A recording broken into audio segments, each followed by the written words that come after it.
It's been a hot debate in Oklahoma for a few years now, and tomorrow we might finally have a resolution. Oklahomans will vote on legalizing recreational marijuana in a special election. News 9's Brittany Toulis has more on the final push from both sides.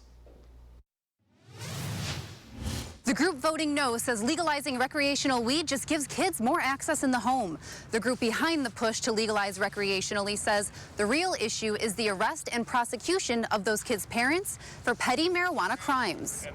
Both sides of State Question 820 going in for a final rush before ballots are cast. Every time you move from medical to legalization, the increase in usage happens across all age groups, including children. And ruining lives and breaking up families of people that are arrested for minor marijuana use.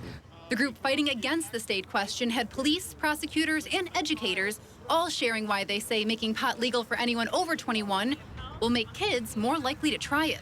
Anytime you normalize a substance, anytime you make it seem like usage is not a big deal, kids receive the message that it's okay to use. The United States Department of Drug Addiction have said there is no correlation between increased marijuana use among youth and legalization. White, who previously worked for the state's Department of Mental Health and Substance Abuse, adds that pot use has already sent people to the hospital for cannabis psychosis.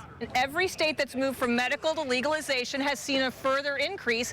A January study in the Journal of the American Medical Association refutes that claim after looking into the relationship between psychosis and states with legal weed. The group behind legalizing also says decriminalizing possessing pot further won't keep users safe from unregulated product. You go buy it from a drug dealer. You know what that drug dealer doesn't care about? They don't care whether or not it's sold in a child-proof package. They're not checking your ID to make sure you're over 21. They're not testing their product. At the state capitol, Brittany Toulis, Oklahoma's own News 9.